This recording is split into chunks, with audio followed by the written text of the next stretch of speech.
A la siguiente tenemos ACVs isquémicos aterotrombóticos, ACV isquémicos cardioembólicos, enfermedades de pequeños vasos, enfermedades cerebrovasculares isquémicas de causa inhabitual o una enfermedad cerebrovascular de causa indeterminada, ¿no? El isquémico aterotrombótico es cuando hay una aterosclerosis con estenosis mayor de 50% o sin estenosis, ¿no? Los factores de riesgo muy conocidos como la edad, la hipertensión, la diabetes, el tabaco o una dislipidemia. Y el ACV isquémico cardioembólico, que puede ser por un problema de cardiopatías emboligénicas, ¿no? Pueden ser un mixoma, una prótesis, una estenosis mitral, una fibrilación auricular, una endocarditis y enfermedades de pequeños vasos cuando hay un infarto de pequeño diámetro menor de 15 milímetros que ocasiona los síndromes lacunares en pacientes ya ancianos, ¿no? Que es bien común. Eh, enfermedades cerebrovasculares isquémicas de causa inhabitual, como la disección arterial, la displasia fibromuscular, la dolicoectasia o enfermedades sistémicas y la causa indeterminada. Tenemos factores de riesgos modificables y no modificables, la edad, el sexo, los antecedentes familiares, la genética, la hiperhomocisteinemia, pacientes que están en altura, y los modificables como la hipertensión, el tabaquismo, la diabetes, la dislipidemia, estenosis carotidia, FAs, terapias hormonales, sedentarismo, obesidad, dieta, alcohol y drogas, ¿no? Acá tenemos siguiente un recuerdo anatómico de una circulación anterior, que estamos con la carótida interna, y una circulación posterior, que es la vértebro-basilar, ¿no? Que es más frecuente en pacientes jóvenes. En la siguiente tenemos la anatomía, ¿no? De todas las arterias y las arterias carótidas, arterias vertebrales, ¿no? Voy a presentarles un caso en el examen, voy a presentarles un caso clínico de estos cuatro, de estos cuatro síntomas que pueda tener un paciente, ¿ya? Apréndanse estos 4 casos. Enfermedad cerebrovascular isquémica de la arteria cerebral anterior que va a presentar el paciente, una hiparesia, una hemiplegia de miembro inferior contralateral, una pérdida sensitiva del miembro inferior contralateral, incontinencia urinaria, anosmia, apraxia, ¿no? El reflejo primitivo, ¿no? El reflejo de agarre y el reflejo de succión. Ese cuando tenemos una enfermedad cerebrovascular isquémica de la arteria cerebral anterior.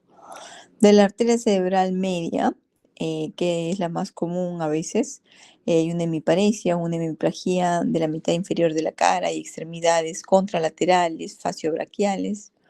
Tenemos pérdida sensitiva en la cara y extremidades contralaterales, ataxia, afasia, ya sea de expresión o de comprensión o una afasia global, una apraxia, ¿no? Y una desviación ocular conjugada hacia el lado de la lesión. En la arteria cerebral posterior tenemos una hemianopsia homónima contralateral, una ceguera cortical, una prosopagnosia, ¿no? Que es la incapacidad para reconocer los rostros, incluso el autorreconocimiento, una dislexia, un deterioro de la memoria, una disestesia, el temblor o hemivalismo o la coria, ¿no? Y esto queda en pacientes jóvenes, las enfermedades cerebrovasculares vértebro-basilares.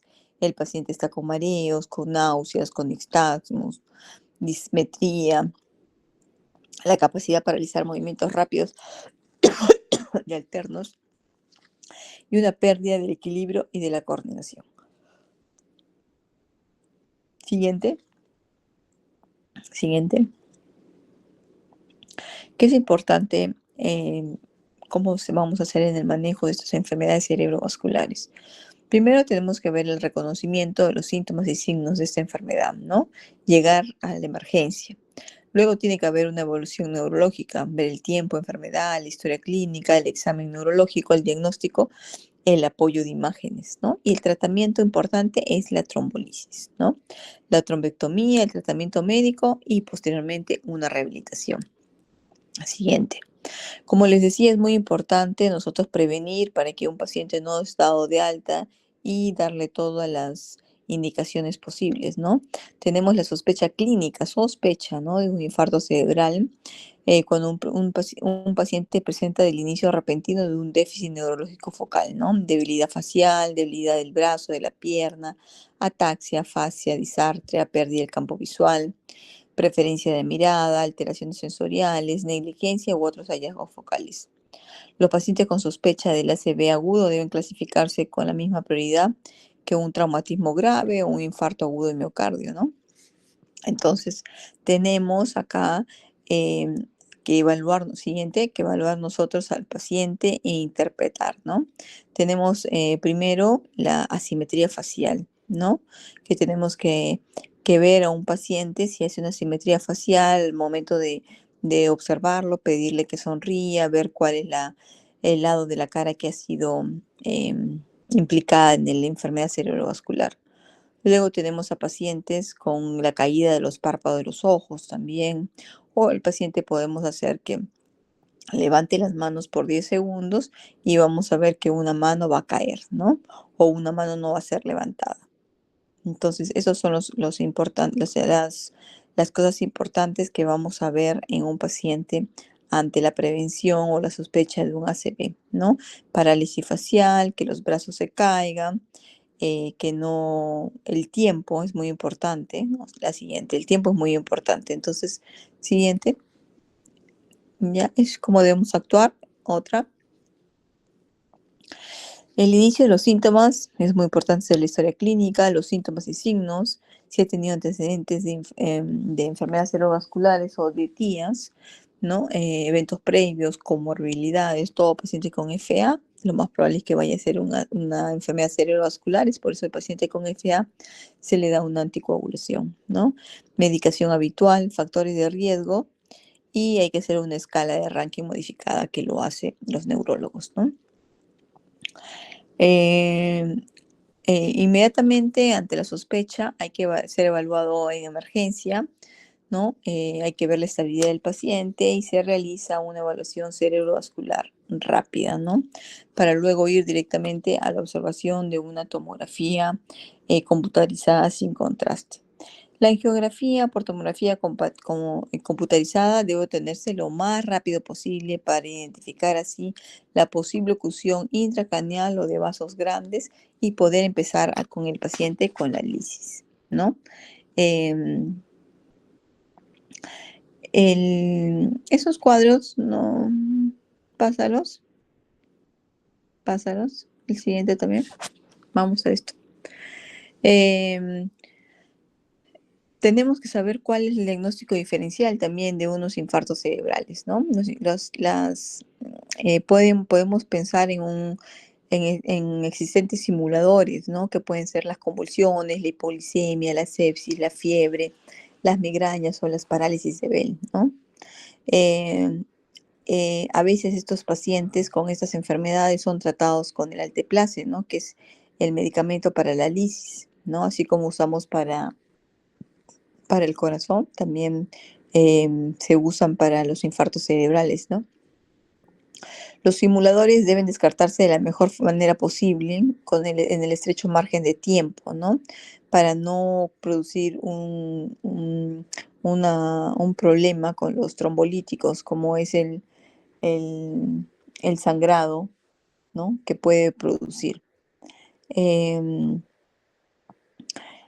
Siempre el médico de emergencia tiene que estar de la mano, ¿no? Con el apoyo de los exámenes auxiliares y con el apoyo de un neurólogo, ¿no? Para que el neurólogo posteriormente haga la evaluación de la escala neurológica con el NIS, ¿no? Ahora, siguiente, el diagnóstico diferencial de los ictus, ¿no? Acá son múltiples, les voy a poner también como pregunta examen podría ser la siguiente. Migrañas, convulsiones, tumores, déficit funcional. La siguiente, se quedó dormida, creo Camila. Ya, encefalopatía hipertensiva, traumatismos encefalocranianos, desórdenes mitocondriales, esclerosis múltiple, síndromes encefalopáticos, ¿no? Síndromes medulares agudos, hematomas, síncopes, infecciones sistémicas, alteraciones tóxico-metabólicas, como habíamos hablado antes, amnesias, encefalitis o encefalopatía de Wernicke, ¿no? El tiempo de inicio es muy importante para la intervención del infarto cerebral, ¿no? Hay que saber cuánto tiempo el paciente ha presentado los síntomas, ¿no? No debemos de demorar para que haya mejores resultados, así como pasa en el, en el caso de los infartos agudos de miocardio. Es muy importante también las funciones vitales en todo paciente, no solamente en los pacientes con enfermedad cerebrovascular, ¿no?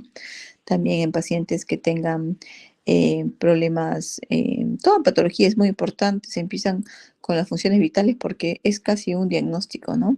Ahora, sí, esta diapositiva es muy importante que ustedes sepan para saber cuándo vienen los pacientes con presiones altas, si es necesario bajar la presión tanto en un paciente con enfermedad cerebrovascular. Las presiones arteriales mayores, siguiente, de 220 con 100, la siguiente, las de 220 con 120 deben ser reducidas independiente del diagnóstico final, ¿no? Se permite la hipertensión hasta 220 con 120 en pacientes con isquemia cerebral aguda que no son candidatos para el alteplase, ¿no? Porque un paciente que tenga esas presiones y uno vaya a iniciar el alteplase, lo más probable es que tenga su reacción adversa, que sería la hemorragia, ¿no? Tan fuerte que está la presión. El objetivo para los candidatos con alteplase es inferior a 185 con 110 y una vez que se inicie el alteplase, la presión debe mantenerse por debajo de los 180 con 105 durante las 24 horas después para limitar el riesgo, como les decía, de una hemorragia. Pero ante un paciente que tenga estas presiones altas, lo otro es importante que tenemos que vasodilatar, ¿no? ¿Con qué vasodilatamos? Con nitroglicerina, ¿no? Bueno, el nitroprusiato no lo usamos, el abetalol no existe en el Perú para ponerlo, a veces en unas clínicas, pero en Lima nada más. ¿Qué exámenes de laboratorio tenemos que pedirle a un paciente? Glucosa, hemograma, plaquetas, TPA, INR, ¿no? Pacientes con la hormona betacoriónica para mujeres fértiles, ¿no? Em, en los pacientes seleccionados que toman los inhibidores directos de la trombina o inhibidores directos del factor A, hay que pedir un TP y un INR, ¿no? ¿Qué imágenes? La imagen es muy importante, ¿no? La tomografía computarizada, resonancia magnética, entre los 25 minutos desde que llega el paciente. Hay que pedir una angiotomografía de cabeza, del cuello, para completar el diagnóstico inicial. Siguiente. Los signos tempranos de una isquemia cerebral son mala diferenciación córtico-subcortical, borramiento de los surcos y fisuras, hipodensidad tenue del núcleo lenticular y pérdida del ribete insular. La activación del equipo de stroke, ¿no? Si está posible, hay que tener un código para que sea activado. En menos de 15 minutos el paciente desde que ingresa ya tiene que estar en la unidad de trauma shock, tiene que ser evaluado por el neurólogo siguiente y le tiene que ser la escala que les estaba diciendo, ¿no? Esta escala también les voy a preguntar porque por lo menos ustedes tienen que saber qué es lo que va a evaluar la siguiente, qué es lo que va a evaluar el neurólogo en esta escala de MIS, ¿no? Aprendas esto que evalúa el nivel de conciencia, ¿no?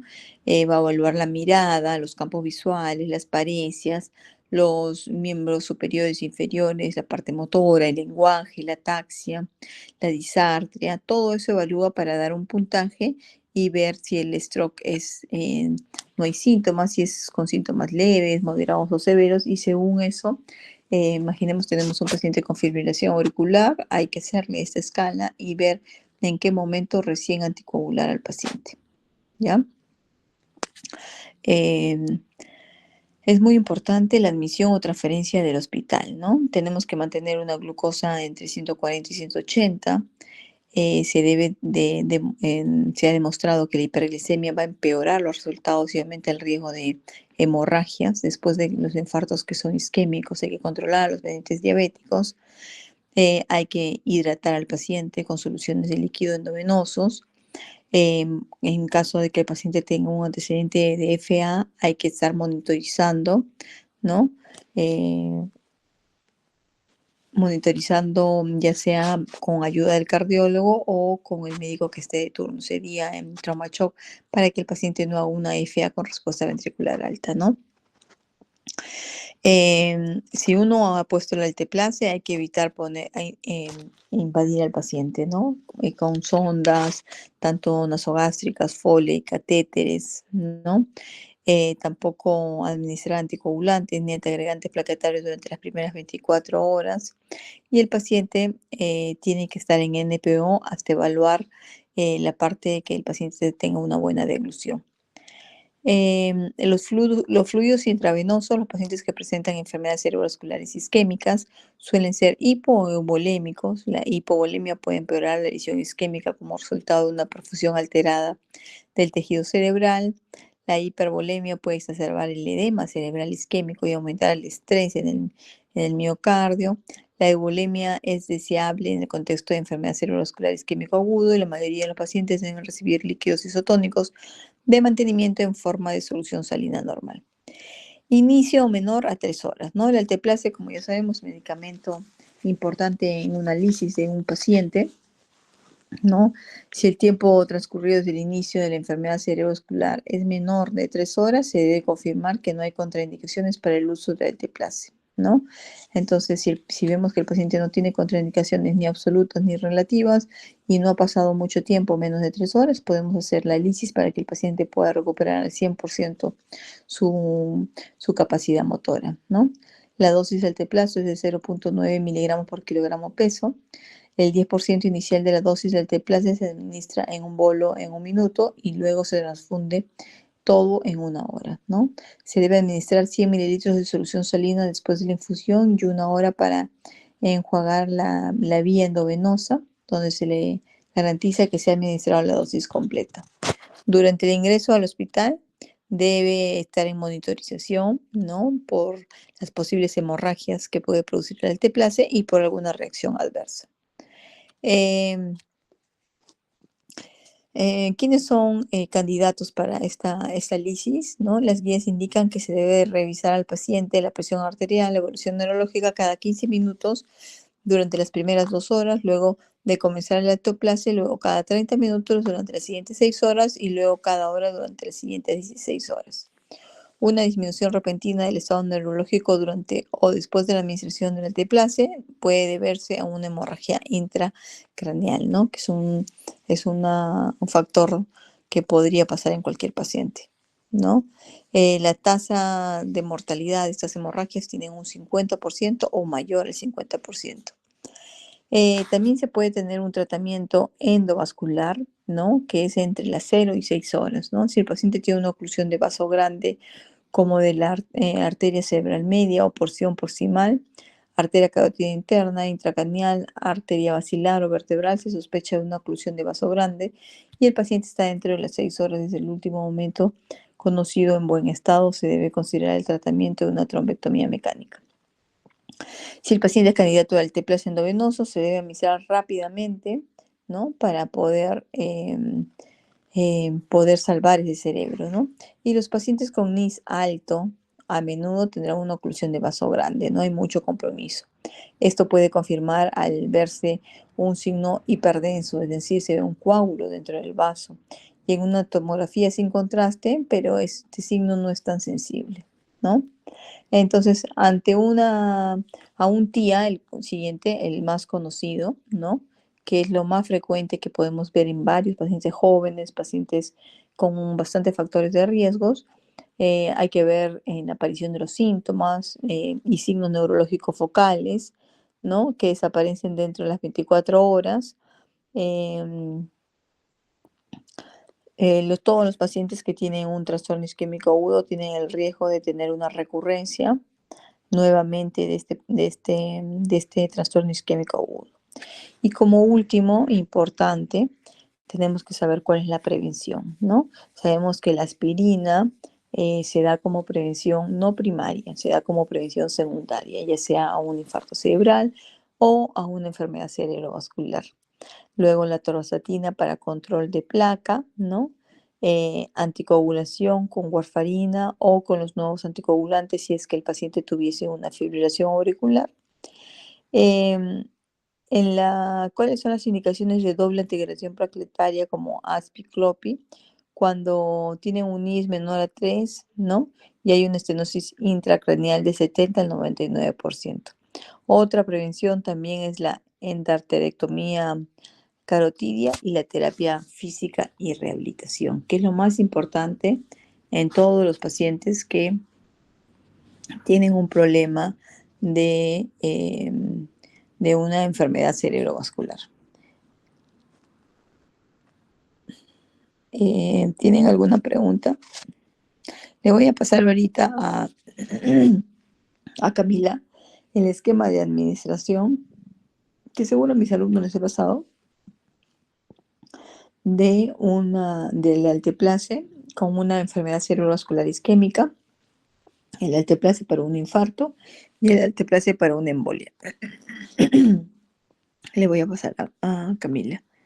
Y Camila se los va a pasar y esta va a ser una pregunta de examen.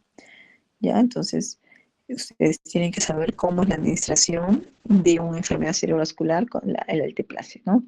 La dosis máxima, ya saben que el alteplase viene de 50, entonces vamos a usar solamente 90 miligramos, que es 0,9 por miligramo por kilogramo peso.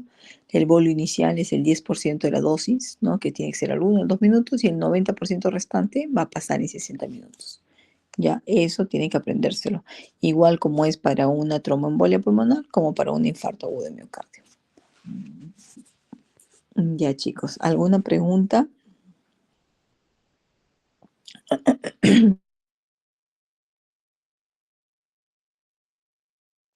¿Cuándo es su examen? La próxima semana, doctora, el sábado. Ah, el sábado, ya. A ver, Camila, si les pregunto si tienen alguna pregunta, si no, para que ya puedan descansar. Pero bueno, esta es una clase bonita, y ustedes como médicos generales que van a estar en emergencia tienen que saber reconocer los síntomas y signos del paciente. El tiempo de enfermedad es muy importante para ver si van a poder lisar a este paciente. La prevención, ¿no? Ya saben, los ojos, em, la parálisis, los brazos, ¿no? La semiología acá en este paciente es muy importante, ¿no? Y luego, si el paciente es candidato al alteplase, hay que ver cuáles son las contraindicaciones. Tenemos que ver cómo está su presión arterial. Para que la presión no esté muy alta, no podemos indicarle el alteplase. Podemos vasodilatar el vaso con un vasodilatador como la nitroglicerina, ¿no? Y bueno, saber cuál es el medicamento para la lisis. Y el tratamiento, que es muy importante, ¿no? Todo paciente que ustedes ven que tome aspirina y atorvastatina, hay que pensar en un problema, ya sea una enfermedad cerebrovascular o un paciente con una cardiopatía coronaria isquémica crónica, ¿no? Y preguntarle, ¿no? Por eso es muy importante preguntar a los pacientes antecedentes, ¿no? Hipertensión, diabetes, enfermedades cerebrovasculares, infartos, asma, tuberculosis, consumo de alcohol, consumo de tabaco y si hay alguna alergia, ¿no? Para poder administrar todo. Entonces, eso es muy básico para ustedes como alumnos que están empezando la semiología. ¿Alguna pregunta?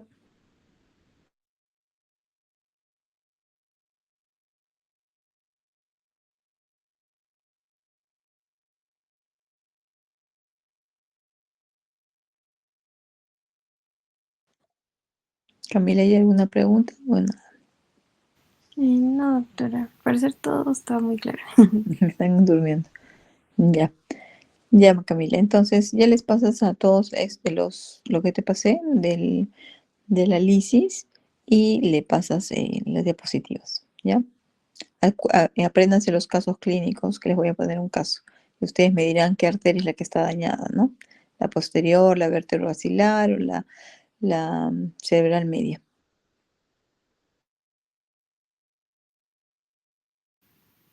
Ok, doctora, muchas gracias. Bien, chao chicos, cuídense. Hasta luego, doctora. Sí, doctora.